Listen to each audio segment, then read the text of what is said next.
Hello friends, आपके अपने YouTube channel में आपका स्वागत है। अपन पढ़ रहे थे नंबर सिस्टम के बारे में। नंबर सिस्टम के क्वेश्चन अपने करे थे। अब उसके बाद हम करेंगे स्क्वायर रूट। और नंबर सिस्टम के जो भी क्वेश्चन, जो प्रीवियस ईयर के क्वेश्चन हैं, वो कल जिस तरह की वीडियो बनाई थी वो वीडियो तो छोटी थी। उस तरह के क्वेश्चन जो बोर्ड पे पहले लिखे रहेंगे पहले से ही, उसके बाद ऐसे लिख के मैं वहाँ करवाऊंगा सारे के सारे क्वेश्चन। प्रीवियस ईयर के सारे क्वेश्चन, नंबर सिस्टम के जितने भी क्वेश्चन बनेंगे वो सारे के सारे मैं आपको करवाऊंगा। अब हम पढ़ लेते स्क्वायर रूट के बारे में। टाइम हमारे पास पहले ही कम बचा है इसमें, क्योंकि आपको पता ही है जैसा कि नवंबर में अपनी परीक्षा होनी है, और नवंबर में परीक्षा होनी है तो उसके लिए टाइम बहुत ही कम है। इसलिए मैं ये सारा सिलेबस मेरे को पूरा भी करवाना है और उसके बाद रिवाइज भी वहाँ से ज़रूरत पड़ी तो सुबह एक क्लास और लगा देंगे। अब स्क्वायर रूट के बारे में देखो, छोटी छोटी बातें हम पढ़ते पहले। सबसे पहले ये किसी भी संख्या को किसी भी उसी संख्या से गुणा करना उस संख्या का वर्ग कहलाता है, यानी कि स्क्वायर कहलाता है। ए स्क्वायर यानी कि ए इंटू ए, कोई कहते हैं बी स्क्वायर यानी कि बी इंटू बी। कहने का अर्थ ये ए की पावर 2 है तो ए आपस में 2 बार गुणा है, एकदम बेसिक से सीखेंगे अपन। और बी स्क्वायर यानी कि बी आपस में कितनी बार गुणा है, 3 बार गुणा है। और स्क्वायर रूट, वर्गमूल का मतलब ये होता है, एक होता है अपना वर्ग और एक होता है वर्गमूल। हिंदी में दोनों ही बातें बता देता हूँ मैं। एक होता है वर्ग और एक होता है अपना वर्गमूल। देखो दोनों ही बातें अलग अलग रहती है। कई बार बच्चों को ये बात समझ आती नहीं है कि वर्ग क्या रहता है। वर्ग का मतलब रहता है उसी संख्या की पावर 2। वर्गमूल का मतलब रहता है किसी भी संख्या की पावर 1/2। रूट का मतलब रहता है उसकी पावर 1/2 रहती है। और वर्ग का मतलब उस संख्या की पावर कितनी होती है, 2 होती है। अब वर्ग और वर्गमूल करने दोनों ही चीज़ सीखेंगे अपन। देखो सबसे पहले मैं ये बता देता हूँ कि कौन सी संख्या पूर्ण वर्ग होती है और कौन सी संख्या नहीं होती। 1 से 30 तक की वर्ग संख्या याद कर लेना। जितनी ज़्यादा याद करोगे उतनी अच्छी रहेगी गुणा भाग करने में और कैलकुलेशन करने में। अपने मैथ में ये सारे में ही काम में आती है। तो देखो सबसे पहले मैं ये बता देता हूँ, जैसे कोई भी संख्या का वर्ग किस तरह से करेंगे और कौन सी संख्या पूर्ण वर्ग होगी कौन सी नहीं होगी। तो आप ये नोट करके लिख लेना। सबसे पहले तो ये चीज़ ध्यान रख लेनी है कि किसी भी संख्या का इकाई अंक 2, 3, 7 और 8 हो, सॉरी 0 नहीं आएगी, 2, 3, 7 व 8 हो, वह संख्या कभी भी पूर्ण वर्ग संख्या नहीं हो सकती। किसी भी संख्या का इकाई अंक 2, 3, 7 व 8 हो, वह संख्या कभी भी पूर्ण वर्ग संख्या नहीं हो सकती। जैसे फॉर एग्जाम्पल मान लो ये संख्या, देखो किसी भी संख्या का मैं करके दिखा देता हूँ। मान लो ये संख्या है, किसी भी संख्या का वर्गमूल अपन निकाले √4096, ये पूर्ण वर्ग संख्या है कि नहीं है। तो इसका निकालने के लिए हम हमेशा सबसे पहले क्या करते हैं, वर्गमूल किस तरह से निकाले जाते हैं और ये देखेंगे कि ये पूर्ण वर्गमूल है कि नहीं है। तो क्या करेंगे, 2-2 के जोड़े बनाए जाते हैं और ये पुरानी विधि है भाग करना या जोड़े बना के करना। तो पहले बात तो मैं बता देता हूँ एक बार इसके बारे में कि 2-2 के जोड़े बनाए जाते हैं और पहला जोड़ा 40 का बन गया, दूसरा 96। अब 21 संख्या से गुणा करूँ कि 40 के नज़दीक की संख्या आ जाए। तो 6 × 6 ये कितना आ गया आपका 36, शेषफल कितना रह गया आपका 4। उसके बाद ऊपर से पूरा जोड़ा उतारते हैं, तो ऊपर से कितना उतारेंगे अपन 96। अब इन दोनों संख्याओं का योग यहाँ लिखा जाता है 12। किस संख्या से गुणा करूँ कि इकाई का अंक 6 बन जाए। तो मैं एक बार यहाँ 4 रख के गुणा कर लेता हूँ, गुणा 4, नहीं तो फिर 6 रख के देखता। तो 4 चौक 16, 12 चौक 48, 1 49, कितना आ गया 496। इस तरह से निकाली जाती है। लेकिन देखो अगर हमें क्विकली चेक करना हो, जल्दी से देखना हो कि ये संख्या पूर्ण वर्ग है कि नहीं है, तो हम हमेशा क्या कर लेंगे, ऐसे देखेंगे। जैसे ये दी गई, इसे थोड़ा धीरे करो, √4096 दी गई। देखो तो हमें हमेशा क्या कर लेना होता है, 1 से 10 तक की वर्ग संख्या में, मैं इधर लिखता हूँ √4096, 1 से 10 तक की वर्ग संख्या है, सबको याद होंगी। मैं यहाँ लिखता हूँ 1 की वर्ग 1, 2 की वर्ग 4, 3 की वर्ग 9, 4 की वर्ग 16, 5 की वर्ग 25, 6 की वर्ग 36, 7 की वर्ग 49, 8 की वर्ग 64, 9 की वर्ग 81 और 10 की पावर 2 कितनी होती है भाई 100।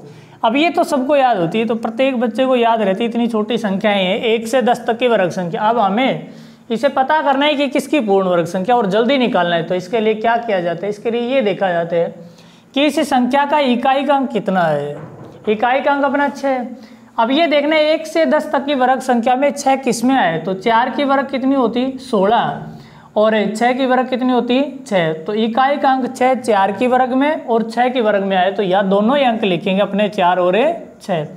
उसके बाद 2 अंक काट दिए जाते हैं क्योंकि वर्गमूल में 2-2 के जोड़े बनाए जाते हैं, वर्गमूल में 2-2 के जोड़े बनाए जाते हैं। जोड़े किसके बनाए जाते हैं, जो भी गुणनखंड होते हैं उनमें अगर 2 एक जैसी संख्या आ जाती तो उनमें से एक ले ली जाती। कहने का अर्थ है 2-2 के जोड़े बनाए जाते हैं। अब 2 संख्या काटने के बाद शेष संख्या जो रहेगी वो कितनी रहेगी अपनी 40। तो 40 से छोटी पूर्ण वर्ग संख्या देखेंगे। हमेशा जो संख्या रह जाती है इससे छोटी पूर्ण वर्ग संख्या देखी जाती है। तो 40 से छोटी पूर्ण वर्ग संख्या कौन सी बन गई आपकी 36। अब 36 ये देखना है किसकी वर्ग है। 36 हमें पता है कि 6 की वर्ग होती है 36, तो यह अपना 6 और 6। देखो ये ध्यान रख लेना, दोनों के आगे 6 और 6 लिखेंगे। अब हमें ये कंफर्म करना है कि ये संख्या 64 की पूर्ण वर्ग है या 66 की 66 की। तो क्या करेंगे, इससे बड़ी पूर्ण वर्ग संख्या देखेंगे। 40 से बड़ी पूर्ण वर्ग संख्या कौन सी होती है 49। 49 और 40 इन दोनों का अंतर 9 और 36 और 40 इन दोनों का अंतर कितना दिया गया अपना 4 दिया गया। तो अब हम ये करेंगे, हमेशा ध्यान रखना अपने को, जिस संख्या का अंतर कम होता है वो लेनी होती है। अब अंतर 4 कम है यानी कि छोटी वाली संख्या का कम है, तो ये छोटी वाली की वर्ग बन जाएगी किसकी 64 की। देखो एक क्वेश्चन और बता देता हूँ मैं। मान लो ये दिया गया है कि रूट 9801 9801 किसकी पूर्ण वर्ग संख्या, हमने ये देखना है। तो हम हमेशा क्या कर लेंगे, इकाई का अंक 1 किसकी वर्ग में आता है ये देखना है। इकाई का अंक 1 किसकी वर्ग में आए 1 में, और 9 की वर्ग 81 में इकाई का अंक 1 आता है और 1 की वर्ग में 1 आता है। तो अपन या दोनों संख्याएं लिखेंगे 1 और उसके बाद 9। अब मैंने आपको बताया कि वर्गमूल में 2-2 के जोड़े बनाए जाते इसलिए 2 अंक काट दिए जाते, 1 और 9 आ गए, उसके बाद 2 अंक काट दिए। अब शेष जो संख्या रह गई 98। अब 98 से छोटी पूर्ण वर्ग संख्या देखेंगे, हमेशा छोटी पूर्ण वर्ग संख्या देखनी होती है। तो 98 से छोटी पूर्ण वर्ग संख्या कौन सी 81। तो यहाँ लिखेंगे 81 81 81 किसकी वर्ग है 9 की, दोनों के सामने 9 और 9 लिखना है। उसके बाद हमें क्या करना होता है, अब ये कन्फर्म करना है कि ये संख्या 91 की पूर्ण वर्ग है या 99 की। इसका ऐसा करने के लिए इससे बड़ी पूर्ण वर्ग संख्या देखेंगे। तो 98 से बड़ी पूर्ण वर्ग संख्या कौन सी होती है 100। इन दोनों का अंतर कितना 2, इन दोनों का अंतर कितना 17। तो हमें हमेशा वो संख्या ही लेनी है जिसका अंतर कम हो। तो बड़ी वाली का अंतर कम है तो यह बड़ी वाली संख्या ले लेंगे यानी कि 99, ये इसकी वर्ग हो जाएगी। तो इस तरह से हमें ये संख्याएं देख लेनी है और इस तरह से वर्ग संख्याएं निकालते हैं। देखो अब उसके बाद आगे बताता हूँ मैंने ये बताया कि अपने को पहला सवाल इस तरह से पूछता है, जैसे ये दे दे क्वेश्चन दे दे, निम्न में से कौन सी संख्या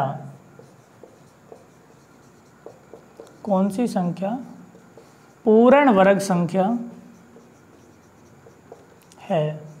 इस तरह से दे दे या नहीं है, दोनों ही बातें पूछ ली जाती है। तो पहला ऑप्शन ये दिया गया है,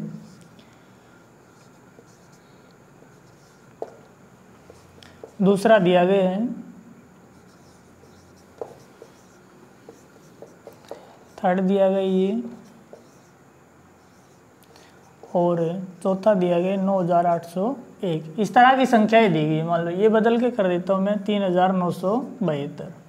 कोई फर्क नहीं पड़ता, कुछ भी लिखिए। निम्न में से कौन सी संख्या पूर्ण वर्ग संख्या है। अब हमें ये देखना है। देखो अब ऑप्शन अपने को 4 ऑप्शन दे देगा तो सबका करके तो देखेंगे नहीं। अगर मान लो ये पता चल गया, जैसे हमने करके देखा है कि 9801 किसकी वर्ग होती है 99 की, लेकिन जब भी इस तरह की संख्या दे तो करके तो देखना है नहीं, हमें ये देखना है। मैंने ये बताया कि किसी भी संख्या का इकाई का अंक 2, 3, 7 और 8 आ जाए, वह संख्या कभी भी पूर्ण वर्ग संख्या हो ही नहीं सकती। किसी भी संख्या का इकाई का अंक 2, 3, 7 और 8 आ जाए, वह संख्या कभी भी पूर्ण वर्ग संख्या नहीं हो सकती। यहाँ इकाई का अंक कितना है 3, यहाँ इकाई का अंक कितना है 2, यहाँ इकाई का अंक कितना है 8। तो ये सब संख्याएं कभी भी पूर्ण वर्ग संख्या हो ही नहीं सकती। तो अपना पूर्ण वर्ग संख्या कौन सी हो जाएगी 9801। ध्यान रहेगा अपने को ये बात। दूसरी बात ये रहता है, इसमें लिख लेना। पहला तो ये कि किसी भी संख्या का इकाई का अंक 2, 3, 7 और 8 आ जाए, वो पूर्ण वर्ग संख्या नहीं हो सकती। दूसरी बात ये नोट करके ये और लिख लेना कि किसी भी संख्या के अंत में शून्य की संख्या विषम हो। शून्य की संख्या विषम का मतलब ये शून्य 1 आ जाए 3 शून्य आ जाए, 5 आ जाए, 7 आ जाए, इस तरह की शून्य आ जाए, शून्य की संख्या विषम हो, तो वो संख्या भी कभी भी पूर्ण वर्ग संख्या नहीं हो सकती। किसी भी संख्या के अंत में शून्य की संख्या विषम हो तो वह पूर्ण वर्ग संख्या नहीं हो सकती। फॉर एग्जाम्पल जैसे आपको पता है कि 100 पूर्ण वर्ग संख्या होती है, 100 किसकी पूर्ण वर्ग संख्या होती है? 10 की होती है। लेकिन देखो यहाँ शून्य की संख्या कितनी आई है? 2 आई है, तो ये पूर्ण वर्ग संख्या हो सकती है। अगर मैं लिखूँ यहाँ 10 तो शून्य की संख्या कितनी आई है? 1 आई है, तो 10 किसी की पूर्ण वर्ग संख्या होती है? 10 किसी की पूर्ण वर्ग संख्या नहीं होती। 3 की वर्ग होती है 9 और 4 की वर्ग कितनी होती है अपनी? 16। ये इन दोनों के बीच में आती है, तो 10 किसी की पूर्ण वर्ग संख्या नहीं होती। फॉर एग्जाम्पल इसी तरह से जैसे 144 है, आपको सबको पता है कि 144 किसकी वर्ग होती है? 12 की। लेकिन अगर इसके पीछे मैं 1 0 लगा दूँ यानी कि 1440 लिखूँ तो यह संख्या कभी भी पूर्ण वर्ग संख्या नहीं हो सकती। आगे एक चीज़ का और ध्यान रख लेना, थर्ड अपना जो है ये भी नोट करके लिख लेना कि किसी भी संख्या में दशमलव, डेसिमल जो है ना, दशमलव विषम स्थान बाद आ जाए, ओड प्लेस पर आ जाए। विषम स्थान का मतलब किसी ओड प्लेस पर है, और आपको पता है ये प्लेस जो हम काउंट करते हैं पीछे से करते हैं, विषम स्थान पर आ जाए तो वह संख्या कभी भी पूर्ण वर्ग संख्या नहीं हो सकती। फॉर एग्जाम्पल जैसे आपको पता है कि 9 पूर्ण वर्ग संख्या होती है, √9, √9 का मान कितना होता है? 3 होता है, सबको पता है। लेकिन अगर मैं इसे लिखूँ 0.9 और इसके ऊपर रूट, तो देखो दशमलव तो आया है, लेकिन दशमलव कितने स्थान बाद आया है? 1 स्थान बाद आया है, तो यह संख्या कभी भी पूर्ण वर्ग संख्या हो ही नहीं सकती। जैसे मैं करके बता दी, तो मान लो कि 0.9 है, तो किसकी पूर्ण वर्ग बनेगी या नहीं बनेगी, तो अपन करके देखते हैं। देखो ये दिया गया है 0.9। अब क्या होते हैं कि किसी भी संख्या को पूर्ण वर्ग होने के लिए उसमें 2-2 के जोड़े बनाए जाते हैं। जब सवाल में दशमलव दिया गया तो आगे के अलग और पीछे के अलग जोड़े बनाए जाते हैं। अब ये तो 0 बन गया और ये कितना बन गया? 90। 0 के 0 से गुणा करूँ, ये तो आपका 0 रह गया, ये 0, ये पॉइंट के लिए पॉइंट, और ये अपना कितना बन गया? ऊपर से पूरा जोड़ा उतारा जाता है वर्गमूल में, ना कि एक अंक। तो अपन उतार लेंगे 90। अब कितना लिखूं कि 90 के नज़दीक कोई संख्या आ जाए, तो 9 की 9 से गुणा करूं, 9 गुणा 9 कितना बन गया? 81। शेष कितना रह गया? 9, या पॉइंट 9 चला गया। अब उसके बाद ऊपर से संख्या उतारेंगे, तो ऊपर से पूरा जोड़ा उतारा जाता है, तो 1 0 ना उतार के 2 0 उतार लेंगे। या अब इन दोनों का योग यहाँ लिखा जाता है, या इसका 2 गुना लिखा जाता है, 9 दूनी 18, या 9 + 9 कितना आ गया? 18। कोई ऐसी संख्या लिखूंगा जो इसके नज़दीक आ जाए, तो 18 की किसके साथ गुणा करूँ कि 90 के नज़दीक आ जाए? 18 5 90 होते हैं, लेकिन 5 5 25 वो ज़्यादा चला जाएगी, तो आप यहाँ लिखो 4। ऐसे देख लिया जाता है। देखो फिर से बताता हूँ कि ये संख्या लिखी गई, यहाँ कोई नंबर लिखना है अपने को, इस संख्या को किससे गुणा करूँ कि आगे वाली संख्या के 2 नंबरों के बराबर आ जाए, तब पता चलेगा, नहीं तो गुणा करते रह जाओगे। 4 चौके 16, 18 चौक 72 और 1 73, तो 900 में से 736 चला गया, तो कितना रह जाएगा अपने? ये 4, उसके बाद 6 और ये 164। इस तरह से तो ये कितना आ गया? 0.94। आप आगे करोगे तो ये 0.948, लेकिन भाग जाता जाएगा ये, और क्योंकि ये कभी भी पूर्ण वर्ग संख्या हो ही नहीं सकती, क्योंकि इसमें दशमलव जो है ना, ये विषम स्थान बाद आए। दशमलव कितने स्थान बाद आए? 1 स्थान बाद आए, तो ये संख्या कभी भी पूर्ण वर्ग संख्या हो ही नहीं सकती। अगर मान लो इस तरह का कोई भी सवाल आपको दे दे, तो आपको कैसे कर लेने होते वो और बता देता हूँ मैं। ये काफ़ी बार पूछे जाते हैं। जैसे ये दे दिया √0.9 का वर्गमूल, तो लिखो क्या? मान ज्ञात करो, का मान ज्ञात करो। देखो अब ऑप्शन देगा इस तरह से, पहला ऑप्शन दिया गया है 0.3, दूसरा ऑप्शन देगा 3, तीसरा ऑप्शन दे दिया 0.03 और लास्ट दे दिया 0.948। इस तरह से तो अपने को क्या कर लेना होता है? अपने को हमेशा ये देख लेना होता है कि दशमलव विषम स्थान बाद है, पूर्ण वर्ग संख्या तो हो ही नहीं सकती। अब ये 0.33, तो देखो दशमलव विषम स्थान बाद आए, तो आप ऐसा समझना कि ये 0.9 लिखा है, लेकिन ये भाग के अंदर सिर्फ 90 लिखा है। आप ऐसा समझो, क्योंकि ये हमें जोड़ा बना लेना होता है, तो जोड़ा बनाने पर ये कितना बन गया? 90। अब इसकी किस संख्या के साथ गुणा करूं कि 90 के नज़दीक आ जाएगी? तो 9 की 9 से गुणा करूंगा तो ये 81 आ जाएगा, यानी कि ये बनेगा 0.948। जब भी, या ऐसे भी सकते हो आप कि जब भी दशमलव विषम स्थान बाद आ जाए, जब भी किसी सवाल में दशमलव विषम स्थान बाद आ जाए तो उसका जो वर्गमूल होगा ना वो उस अंक से बड़ा ही होगा। 0.9 से 0.94 बड़ा ही है, तो ये अपना आंसर हो जाएगा। कर लोगे? देखो एक और क्वेश्चन बता देता हूँ मैं जैसे, और इनमें बच्चा काफ़ी बार गलती करता है क्योंकि वो देखते ही √9 का वर्गमूल कितना समझता है, 3 समझता है, इसलिए 0.3 कर देता है, जो हमेशा गलत रहते हैं। ऐसे दे दे हमें कि √0.4 का मान ज्ञात करो, या लिख दे 0.4 का वर्गमूल, तो एक ही बात है, 0.4 का मान ज्ञात करो। तो ऑप्शन इस तरह से देगा, जैसे 0.2, अगला दे दिया आपका 2, उसके बाद अपना दे दिया 0.6, और इनमें से दे दे नन, कोई नहीं। तो अपने को क्या कर लेना होता है हमेशा, देखो अब हमें पता है कि 0.4 से तो बड़ा ही होगा कोई ना कोई नंबर, तो 0.4 से बड़ा नंबर कौन सा है, 0.6, ये बड़ा है। फिर भी हमें अगर देखना है कि कौन सा होगा, तो ऐसे हम देंगे कि जोड़ा बनाने के लिए यहाँ एक 0 लगा ली जाती, तो ये कितना बन गया, √40 है। और किस संख्या को किससे गुणा करूँ कि 40 के नज़दीक आ जाए, तो 6 गुणा 6 कितना बनता है आपका, 36 बनता है, तो ये कितना आ जाएगा, 0.6। कर लोगे आप? आई होप आपको ये सब चीज़ें समझ आई होंगी। अब इसके बाद आगे इनसे क्वेश्चन कैसे पूछे जाते हैं और वर्ग कैसे किए जाते हैं वो और बता देता हूँ मैं एक बार। वर्ग कैसे करी जाती है, किसी भी संख्या का वर्ग निकालना मान लो आपको, और मैं अब की बार आपको 3-3, 4-4 संख्याओं के वर्ग भी निकालना सिखाऊंगा यहाँ। जैसे इस तरह की संख्याएँ भी आएंगी कि 999 का वर्ग कितना होता है, ये 997 का वर्ग कितना होता है, इस तरह से 887 का वर्ग कितना होता है, ये सब चीज़ें भी मैं आपको सिखाऊंगा। पहले 2 अंकों की संख्याओं के वर्ग कैसे किए जाते हैं इसके बारे में जानेंगे अपन। 2 अंकों की संख्याओं के वर्ग कैसे किए जाते हैं वो देखेंगे। देखो सबसे पहले तो ये किया आता है, सबसे पहले कि किसी भी संख्या का इकाई का अंक 5 हो, उसका वर्ग कैसे करते हैं। जिस संख्या का इकाई का अंक 5 दिया गया हो, 5 हो, उसका वर्ग कैसे करते हैं। तो समझो, मान लो ये कोई संख्या दी गई है, जैसे अपने को दिया गया 75, इसकी वर्ग करनी है, तो हमें हमेशा क्या कर लिया जाता है, हमें ये ध्यान रख लेना है कि किसी भी संख्या का इकाई का अंक 5 हो, उसकी वर्ग करने के लिए ये तरीका लगाना अपने को कि 75 की वर्ग करनी, तो 75 गुणा 75 यानी 75 मल्टीप्लाई बाई 75, ये अपना। तो 5 की 5 से मल्टीप्लाई करेंगे, 5 5 जा 25।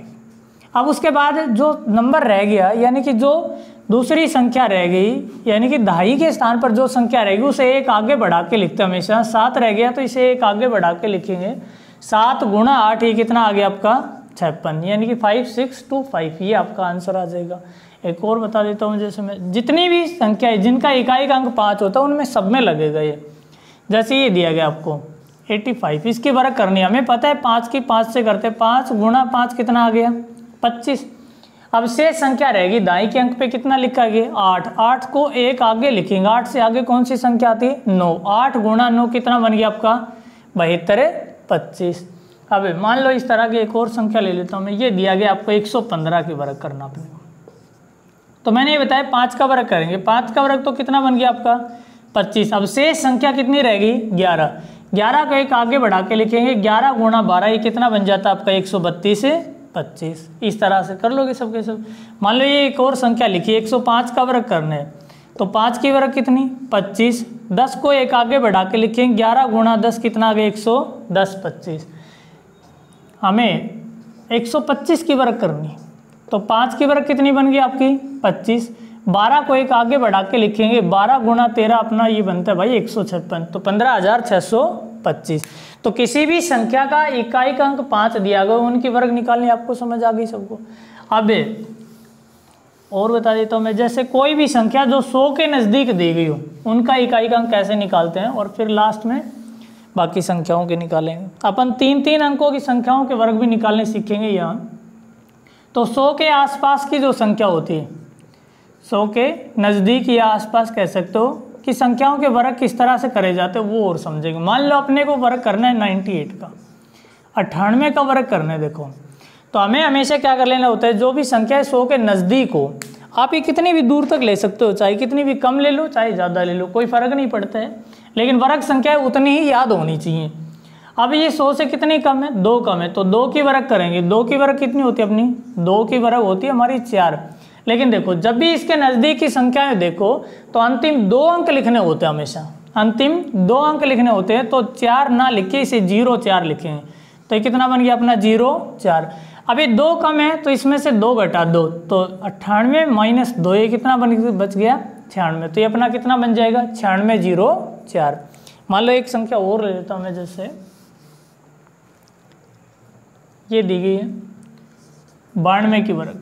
तो 92 100 से कितना कम है ये देखा जाता है। 100 से कितना कम है 8। 8 की वर्ग कितनी बनती है, 8 की वर्ग बनती है 64। 2 अंकों में और 2 ही अंक हमें लिखने होते हैं। अगर 1 अंक आ जाए तो उसके आगे 0 लगा लेना, 3 अंक आ जाए तो वो कैरी ले लेना, हासिल ले लेना।